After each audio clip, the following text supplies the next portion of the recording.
Halo semua, selamat datang di podcast Lintas Generasi. Jadi pada podcast kita kali ini kita akan membahas perbedaan bahasa antara generasi zaman now dengan bahasa orang tua. Dan kali ini kami tidak cuma berdua. Kami mengundang dua narasumber yang kece-kece dan bakal sharing pengalaman mereka dari sudut pandang yang berbeda. Langsung aja nih kita sambut dari kalangan zaman now, Kak Reni. Oke, Kak Reni, apa kabar? Apa kabar Kak Reni? Halo Kak Dani, halo Kak Sarah. Silakan duduk, Kak. Oke, dan dari kalangan tua kita pergi saja. Om Paris. Wis, selamat siang semuanya. Sehat dong, alhamdulillah. Om gue nih. Gitu. Ya. Om di sini Om. Oke, Om. Ya, silakan diminum ya, Om. Dan sikat dong. Oke.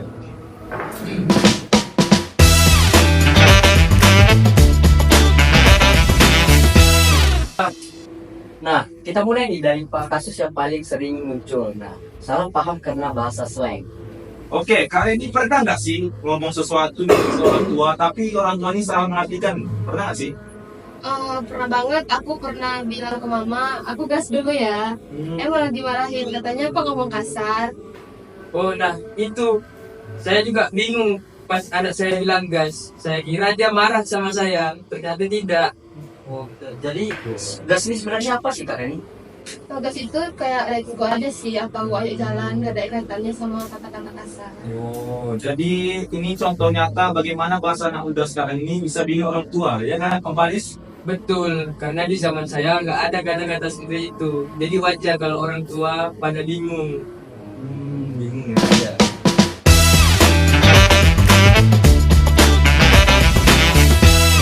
Bingung ya. Lanjut nih. Pernah lihat video TikTok yang nunjukin orang tua bingung dengan istilah yang kayak bestie, healing, sati dan sebagainya gitu Pak. Sering banget, malah pernah aku nanya, bestie itu nama teman kamu ya? Padahal maksudku kayak bestie gitu loh, biar Ya, sama akrab lah, ya. Saya juga sering lihat istilah gitu di medsos. Kadang saya cuma bisa senyum-senyum sendiri karena nggak tahu artinya. Jadi Pak Doko ini menurut Bapak penting nggak sih orang tua itu ikut belajar istilah anak muda atau gimana, Pak Paris? Menurut saya penting banget sih supaya komunikasi lebih nyambung dan nggak salah paham terus.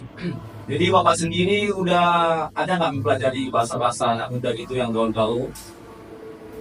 Ada sedikit tapi susah kali saya ngertinya. Oh, oke, baik. Nah, sekarang kita kebalik.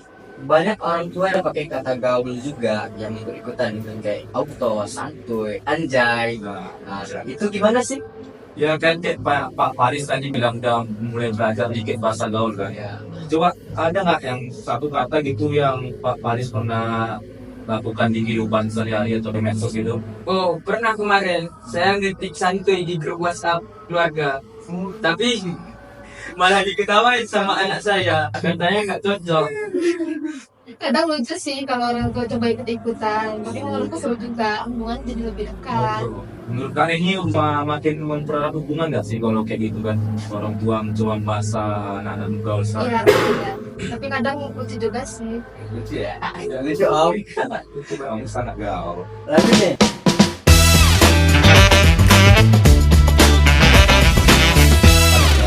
Lanjut nih. Nah, gimana kalau soal medsos nih? Nah, misalnya anak muda update status. Nah, terus orang tua tersinggung nggak? Misalnya kan ada keadaan yang dia galau gimana? Terus update status nih, gimana nih kalian?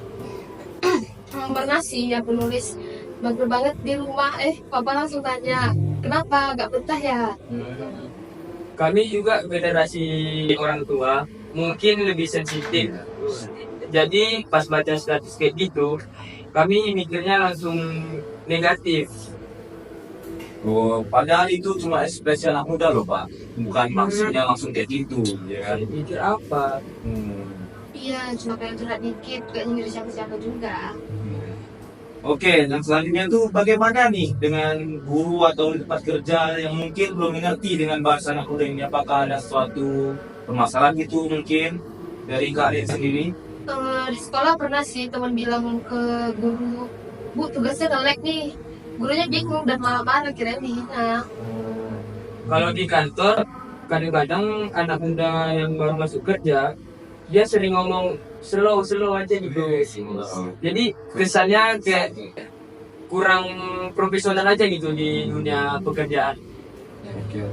Jadi intinya nih sekarang bahasa muda nih yang penting tuh kita tahu kapan dan gimana harus pakainya ya Pak ya. Ya, Supaya tidak terjadi miskomunikasi di situ ya. ya Oke. harus apa?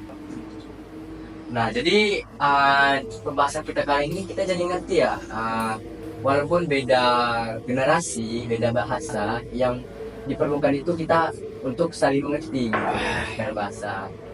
Jadi dengan kolaborasi dan juga koordinasi antara orang tua dan generasi muda, itu perbedaan bahasa itu tidak menjadi masalah bagi kita. Oke, kayaknya sudah sampai sini aja Pak podcast kita kali ini yang sangat seru diskusi hari ini. Jadi kita bisa sama-sama sharing pengalaman kita dan bisa tahu bahwa bahasa itu bukan menjadi suatu masalah kalau kita saling mengerti. Oke, terima kasih banyak untuk Pak Jo, Pak Faris dan Kak Reni telah hadir di podcast ini. Harapan kami Pak Om atau Pak Faris sehat selalu ya.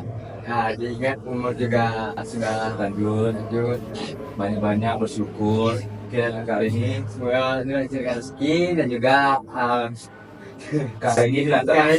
semoga hari-harinya menyenangkan.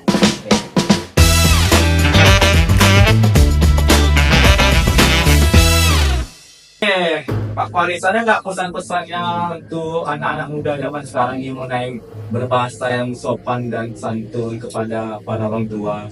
Mungkin dari saya cuma satu, cuman sering gunakan bahasa yang orang tua ketahui aja, jangan yang nggak orang tua ketahui, takut nanti salah artian dari orang tua. Berarti lebih menggunakan bahasa bertempat dan waktu. Iya. Ya, oke. Berarti kalau ada orang tua, jadi anak muda ini harusnya menggunakan bahasa yang Ya, dan lebih sopan. ya. Oke, gimana kali ini? Apakah ada tanggapan untuk di podcast kita kali ini? Cukup, oke.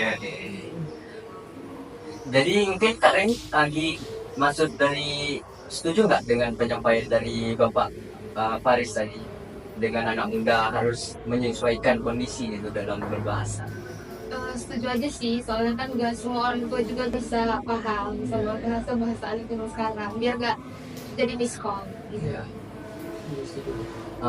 Mudahnya kita juga tahu kan, sekarang ini banyak juga orang tua yang berusaha ikut gaul gitu. Ya, seperti yang dicontohkan Pak Faris tadi kan. Mungkin Pak Faris juga berusaha menyesuaikan walaupun belum terlalu Bisa, masih ya. ya.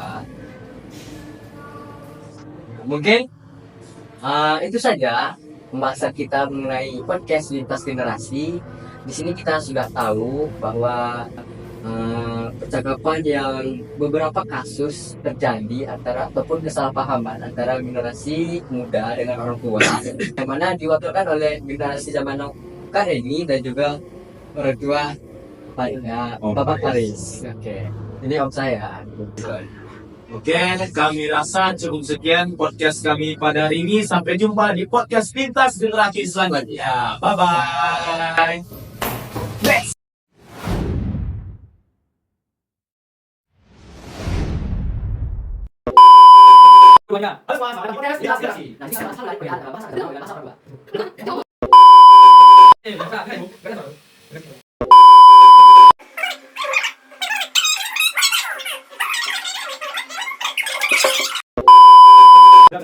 Betul kan saya? Karena bahasa ibu kita jadi Gimana?